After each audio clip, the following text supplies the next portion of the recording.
But again, today, guys, we're going to be doing the Addendum A, the Addendum S, and the RECR. Might get to the Addendum AC. We do have a Zoom training on that as well that we had done when it first was released. The GMAR Addendum AC, I mean. And really the goal for this class, for a refresher for anybody, anyone who's new or just haven't had to use these forms in a while, of course.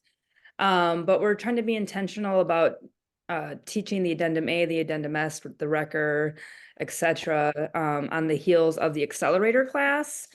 So just to have an understanding of that, and that's kind of our goal, to move this out of accelerator and put it into contract training. So please ask any questions at any time. And Joan and Kim, obviously, you'll pipe in with any comments as always. That I might have things I might have missed or vice versa. So, all right.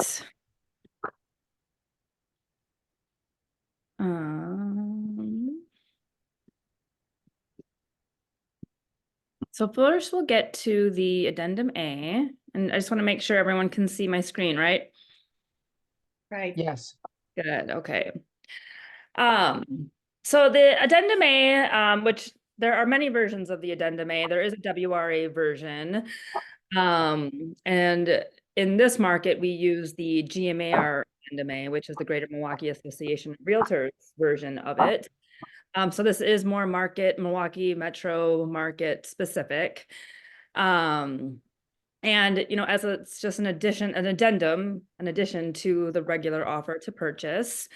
So mostly when you think of like well, water, and like septic systems and like the testing and inspections around that, you'll come to the Addendum A. But that's usually what the first thing that people think of when they need the Addendum A. I also want to comment and say that we want to make sure that this is being incorporated with your offers, despite any contingencies that you may use. So even if you have no intention of using like the seller contribution lines or the home warranty or a testing contingency for well water, etc., there are terms in here that are buried like on the second and third pages that we want to make sure are included in the offer. So it's still very important to add it to your offer. And I'll say, I think, Dennis is a Madison area agent. You do have your own Addendum A that was developed by Peter. And you'll still continue to use that. But if you are ever using one in our market, I think it would be nice to use this one. So, but okay, so starting at the top, beginning at lines 1 through 4. So this addendum is made part of the offer, it's dated. And you'll just put in the date that you write the offer. Oh, can I ask that everyone mute themselves too? Unless you've got a question. Made by, and then here you'll put the buyer's names with respect to the property at, and then you'll just put in the address there. Lines 5 through 6, inclusion of optional provisions. So the provisions preceded by an open box are part of the addendum if marked such as with an X. They are not if marked NA or left blank. And I always like to comment here, we think it's good practice that if you are not going to include a contingency or a term, to still mark NA. This just demonstrates that you have talked about it with the client, presented it to the client, and they opted not to. So if it were a post-close issue and the judge, questioned our handling of the offer with the buyer, we can demonstrate here that we have gone over those terms or those contingencies instead of just leaving it blank. So then we get into the seller's contribution line. So if the buyer wants to include a closing cost to be paid by the seller, you would indicate it here on lines 7 through 9. It's just as simple as marking it X.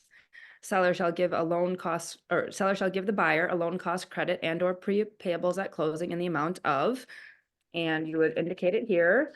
That might be something that you would do right at the get-go in an offer to purchase, but I feel like 9 times out of 10 these days, this is something that gets added in later, usually at like the inspection contingency phase where, you know, you're negotiating repairs and, you know, instead of the seller wanting to make the repairs themselves, they can give the buyer a closing cost credit to take that money and do with what they will after closing, and presumably to make the repairs, right?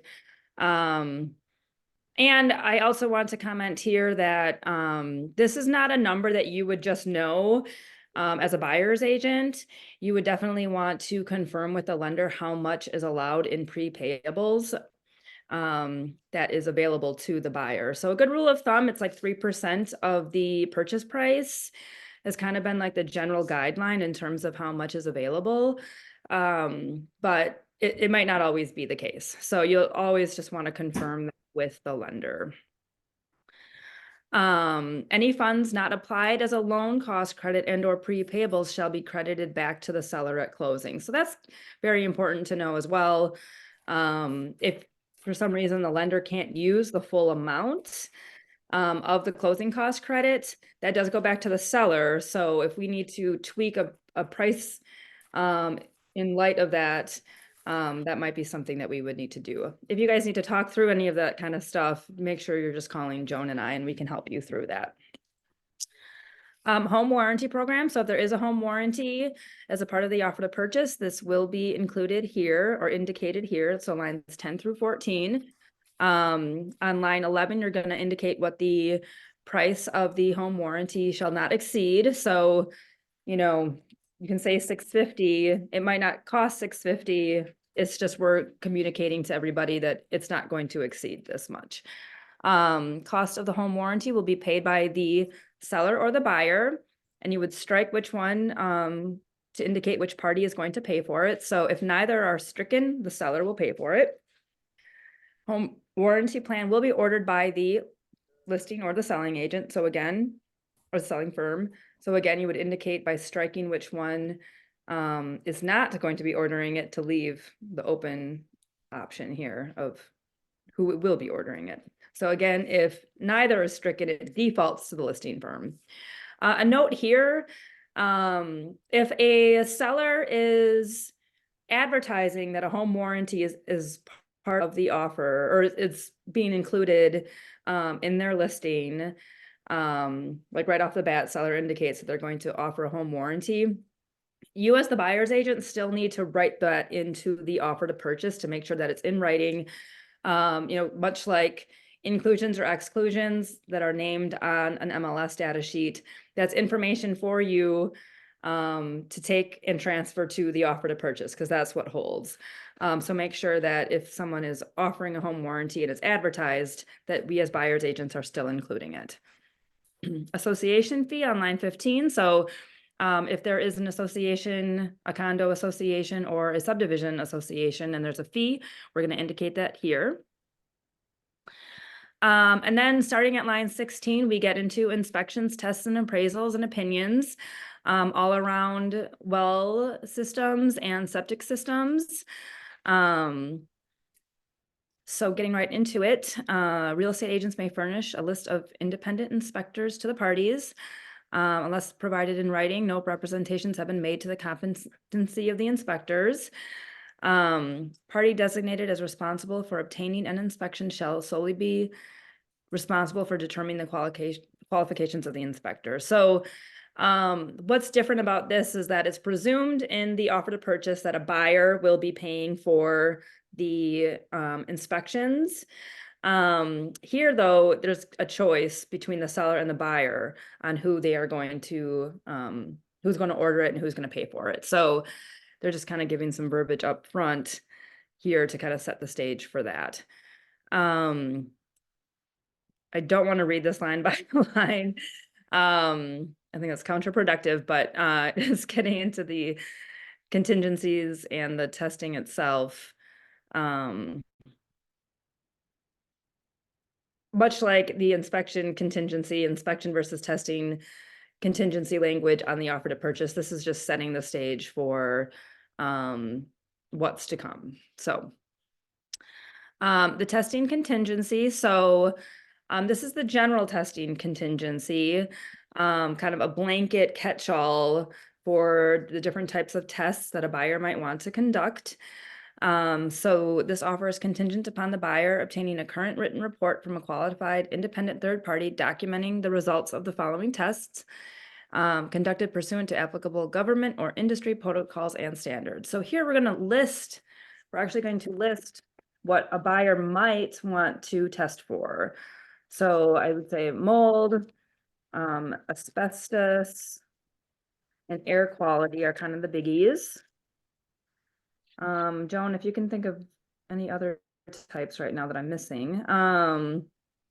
But I would say that those are the most commonly used tests, or named tests in the testing contingency. And then here, moving on, so you'll name them, and then on line 29, you're going to indicate what the testing contingency deadline is. So I'm usually mirroring what is written into the offer to purchase for the general home inspection. So let's say we gave 10 days for the general home inspection. I'm going to match that and put 10 here. Yeah, remember testing is where they have to take a sample and analyze the sample for the result. So that would be a sample of the, say, wall to see if there was mold. Same thing with fibers in the ceiling or whatever, see if there's asbestos. But that's what defines testing. Make sure that you always separate testing and inspection. A lot of times we'll see buyers say, if buyers going to intends to test for these things, but only if recommended by an inspector. I do want to say here that we can't just leave it to be blank or kind of a catch-all saying anything recommended. We cannot do that. So if there are specific tests, we have to cite them here and be specific about which ones. But if you want to put the seller's mind at ease, that's when you're going to say mold, air quality, or asbestos only if recommended by the inspector. So I just want to make sure that that is clear as well. And I'm just going to say in practice, I've never been a part of a actual test of mold, asbestos, air quality I have. But oftentimes when we get down to these things, it seems a lot of people are still operating under the fact that they might be, or making the assumptions that they are. So, we'll get a question on, well, I don't have a mold testing contingency, but it's recommended that a mold inspector come out and look. And I'll just say, I just kind of want to say in practice that if agreed to, a mold inspector, for example, can make determinations without testing actually having been done. So, and I don't know if you want to speak any more to that, Joan. I'm just kind of want to show you guys in practice how this is normally going. If you have mold, asbestos recommended by inspector, you're still checking testing contingency. There's still a check mark there. If you have no check mark for testing contingency, yet you have a mold inspector come out, not really testing it, but mold inspector looking at it, you can't ask for testing at that time because you've not checked the testing contingency box here. So you can't argue for needing or wanting a test if you've not checked testing contingency. So that's something, except for radon, which is separate. Mhm. But that's something always to remember, because we've had many arguments about that. The inspector said, oh yeah, you should probably check to see if that's mold. And yet you don't have that marked in the addendum A. You can't. Yeah. Yeah, you just like that's being said though too, like buyer and seller could still come to an agreement for having somebody look at it, but it's like you just don't have the protection of that contingency. True. Yeah. Might be getting into the weeds there, so sorry. But again, okay, so then on line 29, buyer or seller's expense. You're going to indicate here who is going to be paying for such tests. And what is different here, again, from the home inspection contingency, is that it's giving you a choice. It does default to buyer if neither are stricken. And generally speaking, you're going to set the stage for your buyers that, if we want anything tested, will be at your cost. Testing shall be performed by a qualified independent third party. Seller shall or shall not have the right to cure. So we all learned about the right to cure last week. And this is a contingency, and as well as the subsequent contingencies that we'll be talking about. Right to cure is attached to this as well. The next line, well water testing contingency. So if you do have if the home is being supplied by a well, you might want to consider doing a well testing contingency and a well system inspection contingency. So as part of the well inspection process, same company is going to test the water for certain what's the word I want? Substances. So I'll just read it. So if there's an active well serving the property, this offer is contingent upon the buyer receiving no later than blank days. And this is a little bit different. No later than blank days prior to closing. So it defaults to 15 days, but this deadline runs backwards from closing versus running from the accepted offer date. So the well testing results and the well inspection results need to be supplied no later than, and again, it defaults to 15 days. You can name something else. But you're going to work backwards, count 15 days backwards from the day of closing for this one. No later than 15 days prior to closing, a written report dated no earlier than 60 days. So there is a timestamp on that as well. A seller cannot provide a report that is 60 days or more old. So it's got to be a new inspection, a new test prior to the date set for closing from a state certified or other independent qualified lab, which indicates that the wells are supplying water that is within the levels established by federal or state laws regulating public water for safe human consumption relative to the following substances. So it already names the standard substances that it's testing for. So for bacteria, coliform and E. coli, nitrate and arsenic. And then you can name other things that you might want the well water tested for. So I've seen lead in here and radon actually. But generally speaking, I would say that people are leaving it just to the standard testing. Again, you're going to indicate if it's going to be at the buyer or the seller's expense. It's defaults to seller in this case if neither are stricken. And it states here, seller shall be responsible for obtaining the reports, including all costs, and agrees to promptly provide copies of all reports received to the other party. All water samples used for testing shall be taken by a licensed plumber or other qualified independent third party. Seller shall or shall not have the right to cure as it relates to well water. Then the well system inspection contingency is tied in with this. If the property is served by an active well, other than a community well, this offer is contingent upon the buyer receiving, again, no later than 15 days prior to closing, a written report stating that, and I lost my lines here.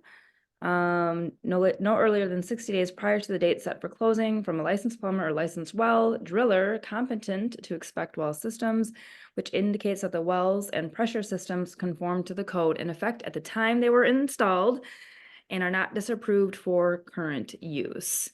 Buyer or seller shall be responsible for obtaining the reports. Defaults to seller again. Seller shall or shall not have the right to cure.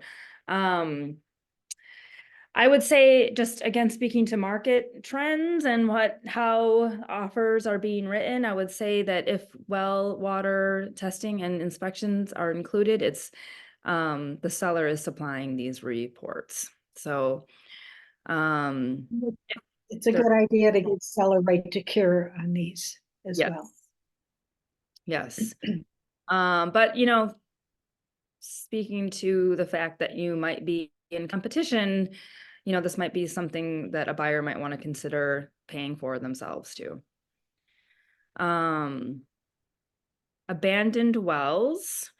And this is an example of some verbiage that we want to make sure is included in our offers, despite whether or not there's a or well water testing contingency or inspection contingency, that this is covers our buyer's butts in case there's an abandoned well. So if seller has notice or knowledge of an abandoned well on the property or any other wells required to be closed per applicable law, or seller is made aware of such wells prior to closing, seller shall prior to closing close the well at seller's expense. So this is basically saying, you know, there's no question here. If an abandoned well is discovered, seller has to take care of closing it. And this is just something that might come up without you guys and thinking that it would. So that's an example of why we want to see this addendum A included. Shared well agreement. If the well providing drinking water to the property is a private shared well, seller shall, at seller's expense, provide the buyer with a copy of the shared well agreement, which provides standards for operation, maintenance, and use of the shared well for residential purposes no later than 15 days prior to close. Again, this is just set in stone verbiage. This is not an if, this is a must if there's a shared well. Unless the sentence is stricken, the agreement shall provide for the pro rata cost sharing for all parcels, including in the agreement. If the agreement has not already been recorded, it shall be provided in recordable form with recording fees to be the seller's expense at closing. Oftentimes I get a question about there's a shared well, should a buyer still include the well testing contingency? I kind of get tripped up on this sometimes. I feel that and Joan, if you can help me with this one, I feel that more often than not in the shared well agreement, it spells out when testing is happening. So I guess I can't recall if I see testing contingencies included with shared wells or not. I don't think so. Most shared well agreements that that I've run into where they're so old and where there are shared wells, the communities where there are shared wells are older communities. And like Bayside has a lot of shared wells that were all developed around the 1950s, 1960s. And if there is an agreement, it's dusty in some drawer somewhere. Usually the two owners, if they are adept, they keep it up to speed. They know that they occasionally have to test for it, but some are ignored, some are diligent about it, but it is something that you want to see an agreement if there is one, but sometimes there isn't an agreement. This might be a case by case then, having conversations with the listing agent in terms of what paperwork is already there, and if there is a schedule for consistent testing. And if there's not, then maybe that's when you would want to include a testing contingency. All right, the private sanitary system inspection contingency. So for homes that are serviced by their own septic system, you would want to include that here, a contingency for it. I feel like out of all of these, this has the potential for the most cost. So if there's a failed septic system, that can be upwards of tens of thousands of dollars to replace. So I think it would always just be in a buyer's best interest to include this. So if the property is served by a private sanitary system, this offer is contingent upon the buyer receiving no later than blank days prior to closing, a written report dated no earlier than blank days prior to the date set for closing, from a county code administrator, licensed master plumber, restricted service, licensed plumbing designer, etc., certified POWTS inspector, which indicates that the septic system conforms to the code in effect when the system was installed and is not disapproved for use. Buyer or seller shall be responsible for obtaining the report, including all costs other than pumping costs. The septic system is to be pumped at the time of inspection at seller's expense, regardless of the strike on line 59. Seller shall or shall not have the right to cure. Again, I would generally be seeing that the seller is paying for these. And these are things that you're going to set the stage for your sellers. Once you learn that there's a septic system, I would be right-sizing expectations around what potential cost that seller is going to have in terms of the likelihood of them having to pay for these inspections. So, but that's not to say that a buyer can't offer to pay for it either, or that it cannot be negotiated. All right, so the right to cure now, the right to cure language is set forth here between 65 and 75, and this now covers all of the contingencies prior to this.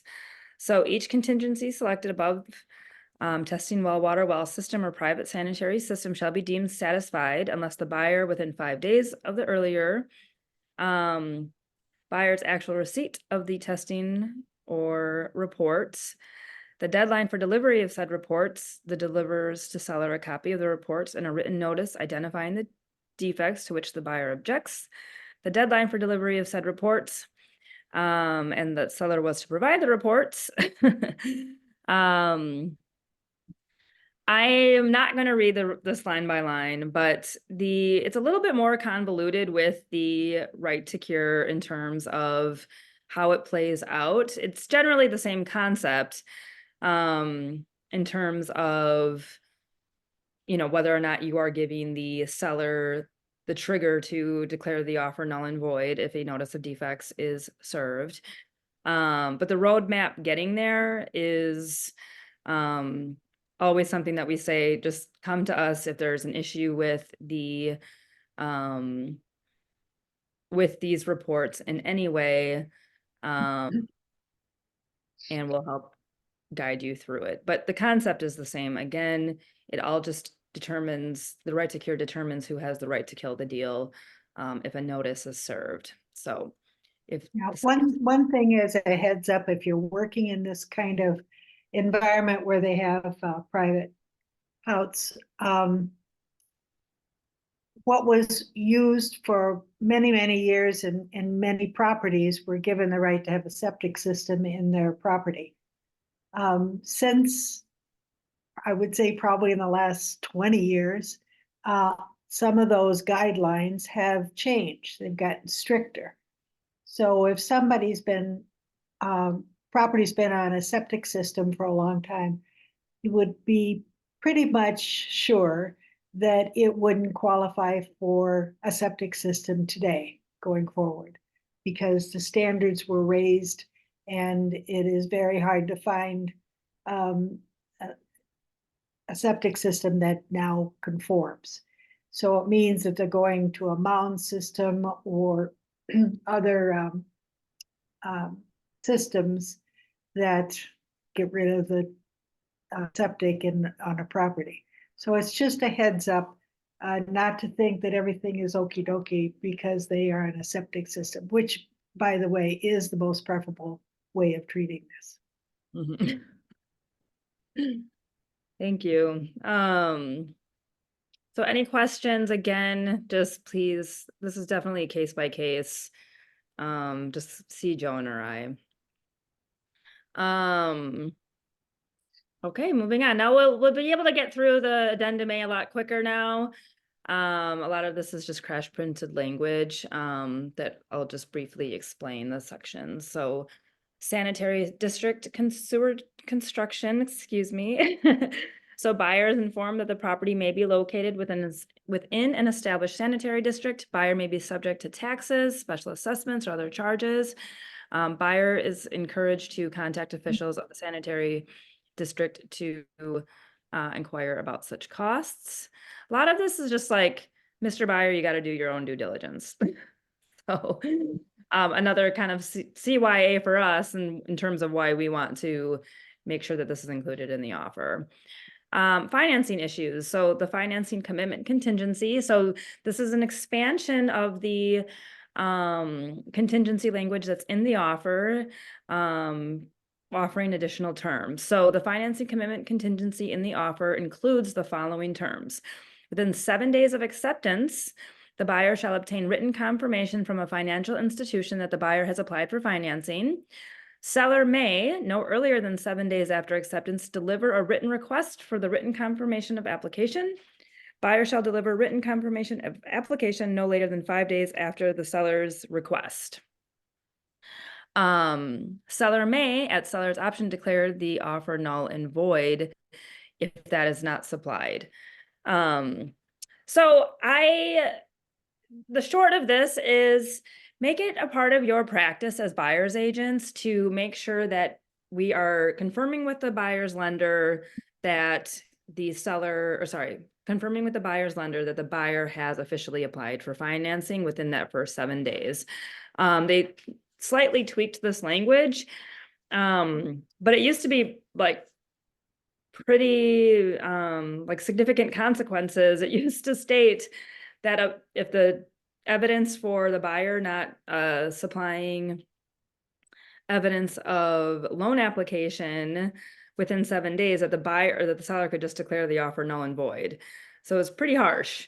But now, I mean, there's some steps here that the seller would need to go through, but just make it a part of your practice to communicate to the listing agent. I have confirmed with the buyer or with the buyer's lender that the buyer has applied for financing. And I usually just do a quick email to the lender. Has buyer officially applied for financing? Yes, they have. And then I just forward that on to the listing agent. We just want to make sure that we're doing our part in this and buyers not dragging their feet. And, you know, if they're still shopping for rates, they could be pushing back their deadlines by dragging their feet. So that is why this is included. Point B, buyer agrees to pay any and all costs of obtaining financing, including the cost of closing the mortgage transaction. A loan commitment is defined as a commitment from a financial institution authorized to do business in the state of Wisconsin.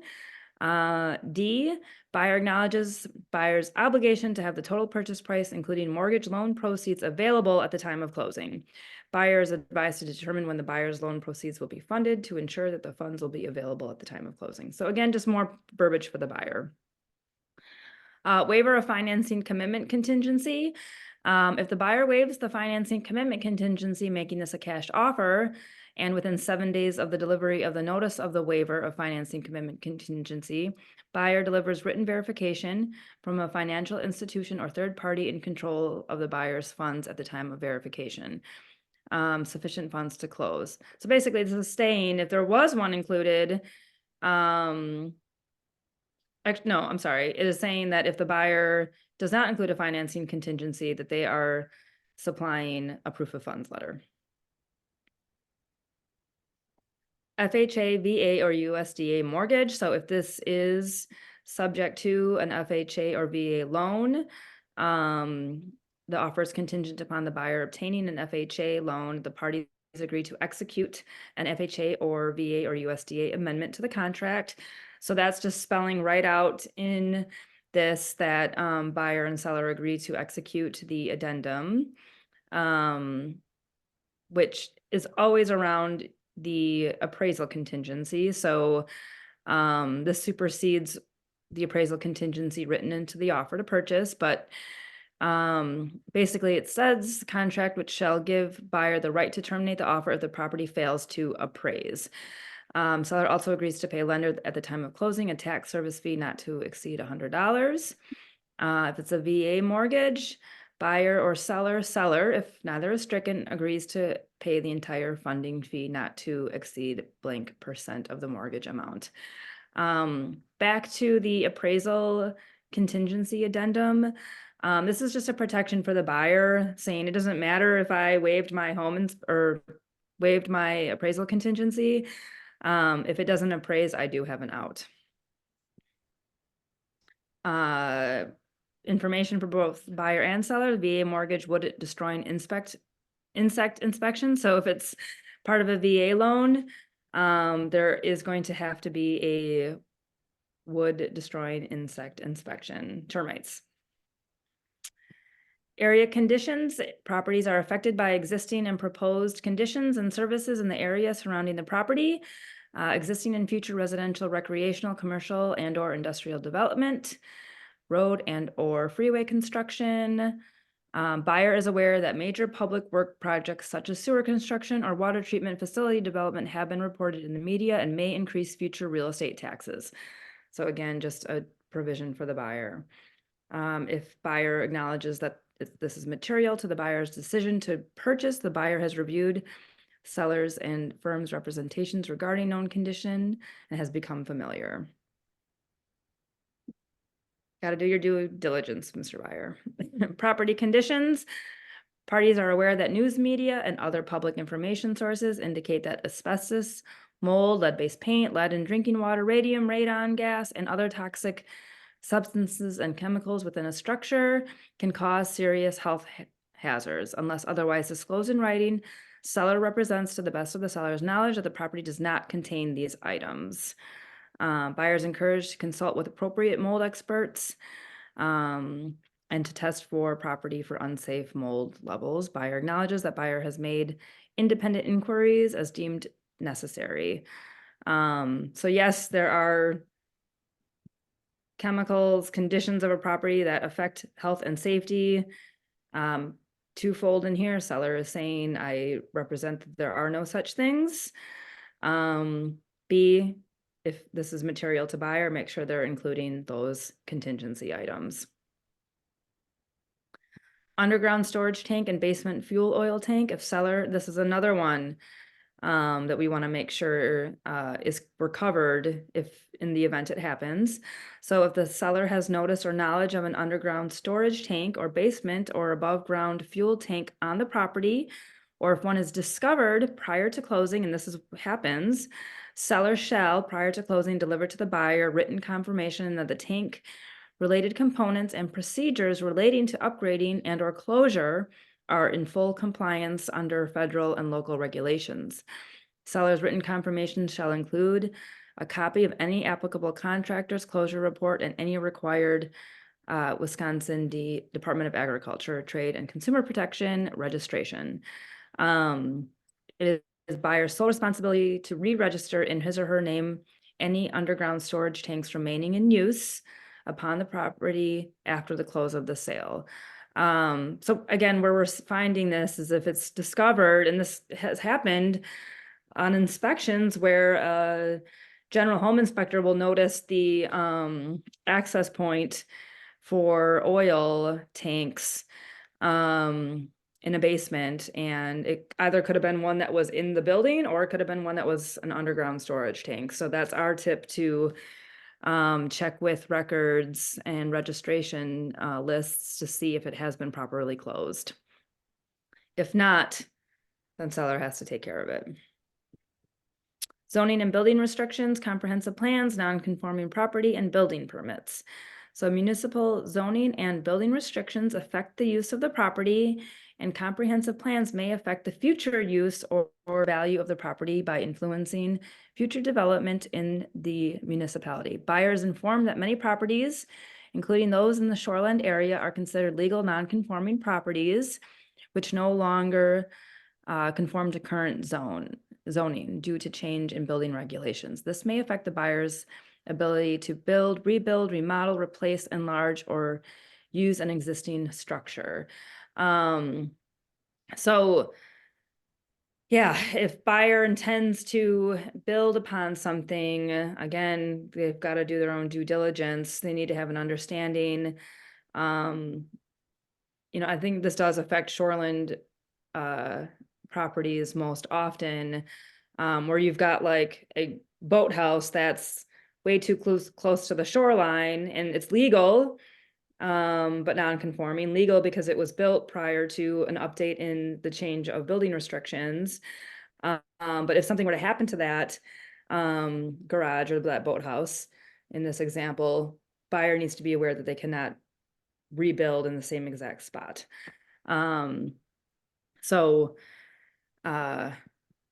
Last sentence here, buyer assumes all responsibility and liability to research, verify, and confirm any of this information. So if this is something that's important to them, they need to have, do their own research.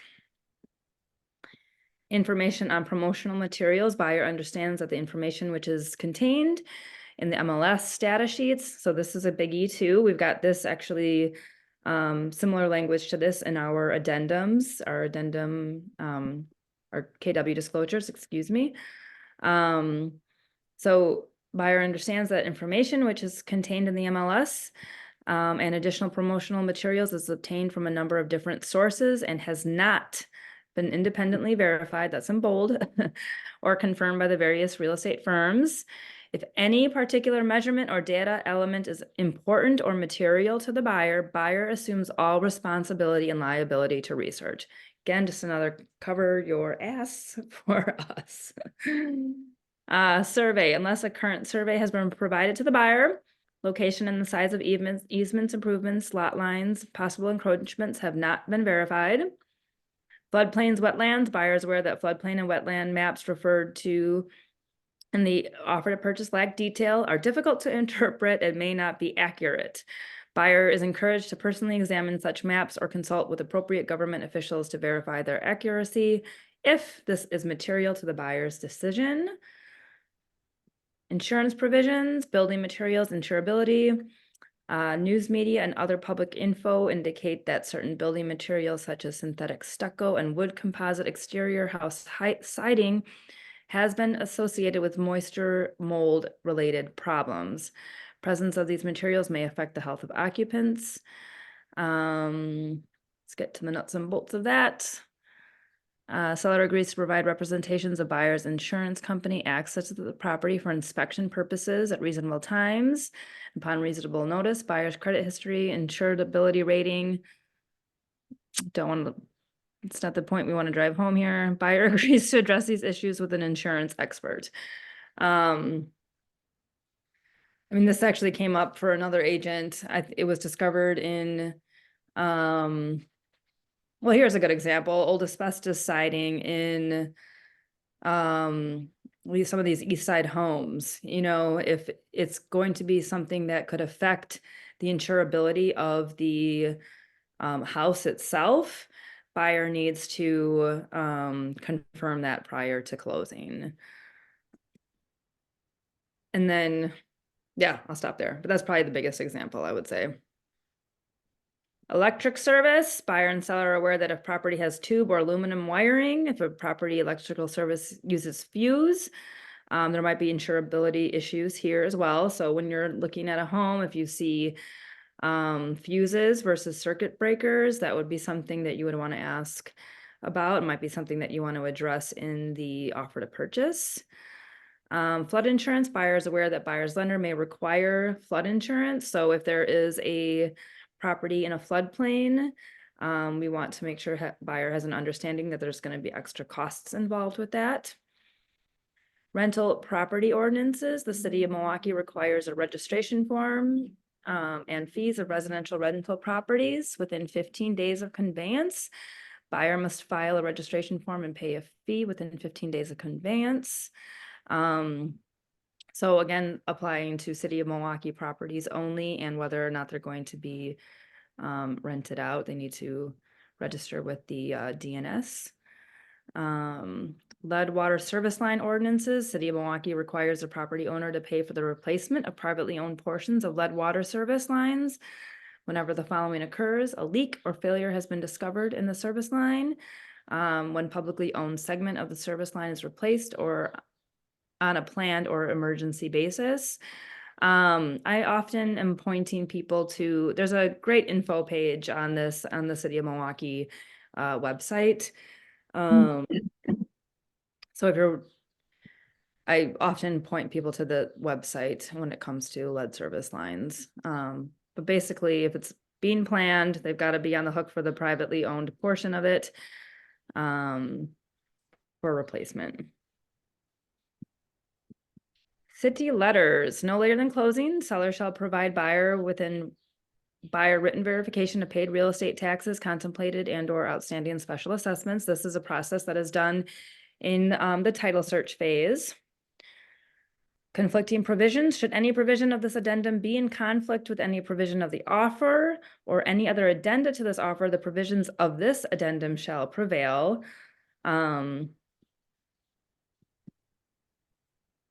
Good line. Addendum provisions, buyer and seller are advised this addendum contains provisions that may not be appropriate in all transactions. No representation is made that the provisions of this addendum are appropriate, adequate, or legally sufficient for any specific transaction. So some or not all of it applies. So again, sort of like with the, we're addressing, it's like a catch-all, as I had said before. But for example, with like the storage tanks, that might not be something that it's necessarily going to apply. But we just want to make sure it's covered in the event that it does. Yeah, I think a good way to summarize too, with your buyer getting this out, some people don't think it's necessary, if they don't have well water or that sort of thing, to use the Addendum A. The Addendum A, as you can tell, is a compilation of lawyer problems. Yes. And it is the ultimate consumer protection. So when you're talking to your buyers, say Addendum A is for you. It is to protect you, the consumer. And based on a lot of potential lawsuits, this has been drafted. Yes. Perfect. Yeah, and we do get that question a lot. Oh, I'm not including this, so I don't want to, it shouldn't be a part of the offer, but it should be a part of the offer for that exact reason. Okay, on line 200, you can spell out the other additional addenda that are part of the offer. So 9 times out of 10, it's the lead-based paint. And you'll just mark an X and put an S for the label of the addendum. Occupancy permit, that's been more prevalent in the last 5 years. So check the X and put in the descriptor, the addendum topic, lead-based paint. Oh, sorry. This is if you're going to be including additional addenda. So here, additional contingencies might be one, and that is labeled AC. So that's how you would fill that out. Additional contingency line. I just went over this a couple weeks ago in the team meeting. If you need to include an additional contingency, this is the roadmap for doing that. So a good example is, what did I use last week? So in this offer is contingent upon the buyer receiving subdivision docs on or before, we'll say, a week after you wrote this offer. In the event buyer objects, Do anything written in docs. Buyer may, at buyer's option, continuing on line 212, terminate this offer by written notice. So that's, and if you need help with that, again, come to Joan or I, but what I want you to hear here is that this is where that roadmap is. If you need to add something, add in a contingency to your offer to purchase. Okay. Then there is more additional provision lines. If you need more room to write some additional terms. Lines 234 through 241, this is where you're going to write the name of the firm for the buyer. And then the information for the firm's seller, or sorry, the information for the firm of the seller. Buyer will initial, and then when the seller receives it, they are going to initial the addendum A. One thing I want to point out here too is that by initialing, the seller is not accepting the terms of the addendum A. They are just acknowledging that this has been made part of the offer. So if there's anything in here that the buyer or that the seller wants to counter out or change, they would still just be doing that in a counter offer. It's not an acceptance, just an acknowledgement. And it's 1252, which this is helpful to inform how we should structure this training moving forward after Accelerator. I guess it did take me longer to get through this than I thought. That being said, we'll still get over to the Addendum S, knowing that we don't have much more time. Are there any questions? Okay. So the Addendum S, again, this will be included as a part of your offer if the home, and even if the home is built after 1978, but it's required for any homes built prior to 1978. But we still see it being used for homes constructed after 1978, and that's just fine. But in this first section, the address of the property will be written on lines 10 through 11. And this first part you can think of as the seller's section. So the seller is representing to the buyer that the seller has no knowledge of any lead-based paint or lead-based paint hazards present on the property except, and 9 times out of 10, we're just writing none here. They don't have any knowledge. And unless the seller has taken samples of paint and sent it off to a lab, they technically do not have knowledge that there is lead-based paint on the property. We are most often operating under the fact that it's presumed that there is lead-based paint under layers of paint on a property. And where, as a buyer's agent, if you are showing a home with like really scraped up paint, flaking paint, and it's built prior to 1978, I think the comments should be that could be lead-based paint, and we need to get it taken care of somehow, whether or not that's you. Sorry, my computer is about to die here, of course. So, excuse me. So anyway, I just want to make that comment that generally speaking in the market, we're just operating as if there is lead-based paint somewhere if it's built prior to 1978. So again, seller hereby confirms that seller has provided the buyer with the following records and or reports which comprise all the reports and records available to the seller pertaining to lead-based paint in or on the property. And if there are none, you're just going to write none there. The seller is going to write none there as well. Then the seller is going to sign.